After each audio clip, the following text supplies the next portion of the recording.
Hello and welcome to this online arbitrage deals video. I hope you're doing well, and today we're going to be talking about the difference between online arbitrage and retail arbitrage and which route you may want to go. So online arbitrage is where you're going to keep the entire process online. So arbitrage is where you're buying items for a low price and selling them on Amazon for a higher price. It's the same for online arbitrage and retail arbitrage. Arbitrage is the same thing. But with online arbitrage, you keep the entire process online, as I say. So what you're going to be doing is looking for items on various websites. So that could be Argos, it could be Walmart, any website that you think of. Now, another route you can go with online arbitrage is where you do the wholesale model. So this is going to enable you to buy products in bulk, which can mean you get products for discounted prices, therefore making life a little bit easier for you as an Amazon seller. But you can just buy directly from the retailer if you prefer that route. It's completely up to you. There's lots of different routes you can take when selling on Amazon, and the beauty of it is there isn't a set way to do things. You just do what is relevant and best for you and your business. Things can change. You might be able to adapt several methods all at the same time. The choice is completely yours. So with online arbitrage, you can be flexible and work in a way that best suits you and your needs. So with online arbitrage, you can literally look for items whenever you want. It can be at nighttime, it can be in the day, you can do it on your phone, your tablet, on your laptop. It's relatively easy, and it's just a case of sourcing products on various websites. When you do go on these websites and you're thinking where to look, see if they have any sales pages, see if they have any offers, see if there's anything on discount, and that can help you out big time. Another thing that you can do is reverse source. So if you're using something like BuyBot Pro, for example, and you are looking at items on Amazon, it's going to tell you how well they perform, and then if it looks like it's going to perform really well on Amazon, that is where you can use the Google link within BuyBot Pro to look up the item on Google, and it's going to come up with all of the different retailers that you can buy it from. So there's lots of different sourcing methods that you can choose as well if you do online arbitrage.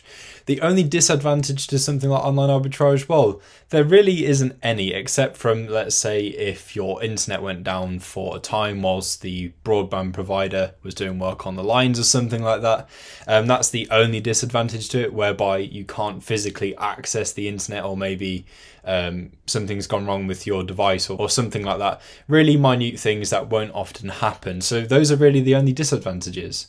Now let's take a look at retail arbitrage. So exactly the same thing. You buy items for a low price and then sell them on Amazon for a higher price in the hopes to gain a profit. Retail arbitrage means that you physically source your products. So you're going to go to a store, you're going to find products yourself, buy them, and then sell them online. So the great part about retail arbitrage is you can physically source your products. A lot of people find that quite enticing when it comes to doing retail arbitrage, actually hunting down these products yourself, actually getting to see them, feel them, see exactly what the product is like, see exactly what it is that you're buying.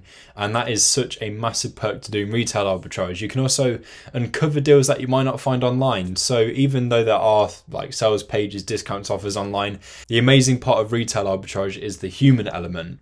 So let's say a store opens up one day and the manager of that branch decides, I don't want this product on the shelves anymore. We want to replace that with a new product that's coming in soon. So we just want to get rid of it. And he tells his employees to mark it down that day, put it on the discount shelf, or just put an offer on it or something like that. So there's that human element that you're not going to find online. So it's just a spontaneous decision made by someone in person on that day. And they're not necessarily going to advertise that on the website. It's just something that they've done in store. And that is a massive perk to doing retail arbitrage, little bits and pieces like that. There's also things like the discount shelves, and there's always offers that happen in store as well. They might switch it out from time to time, but there will always usually be something like that going on in most stores that you come across. Also being able to make connections as well. So you might befriend the manager of a particular store, and they can let you know about things like stock when it comes in. They might even be able to help you out with boxes as well for packaging up all of the items that you're going to send to Amazon. There's lots of things that you can get from just establishing a good relationship with someone that you come across in your Amazon journey.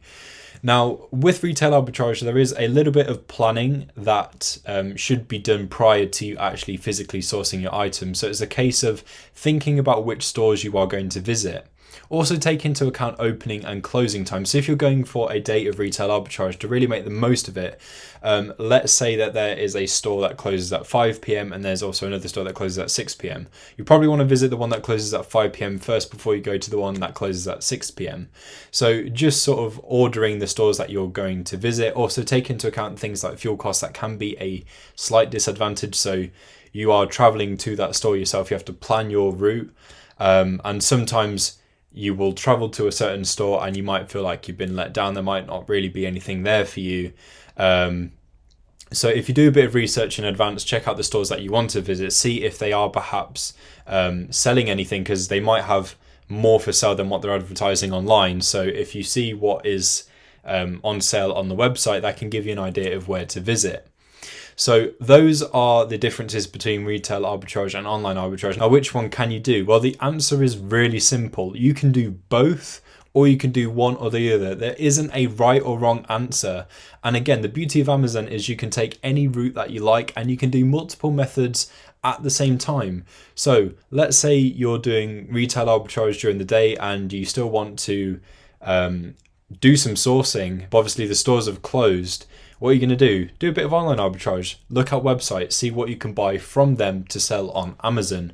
Or vice versa, let's say your internet is down for the day and you want to do a bit of sourcing. How can you do that if you can't view websites? Go out and about to the stores. And if you have online arbitrage deals, that can help you with both online arbitrage and retail arbitrage, giving you the leads to certain products. So obviously with that product, you can visit the website, see if there's anything else that's on sale besides the product that online arbitrage deals has given you. Or it might be from a retailer that is near you. You might have a Boots, for example, up the street, or a Walmart up the street. And then you can go into that store and physically see if they do have any more deals available than what has just been given to you in online arbitrage deals. But it points you in the right direction for which product you might want to find. So hopefully that gives you a better understanding of online arbitrage and retail arbitrage. Hopefully you give one or both a go. You might switch from one to the other. The choice is completely yours. Thank you for watching. Don't forget to like, comment and subscribe, and I'll see you soon.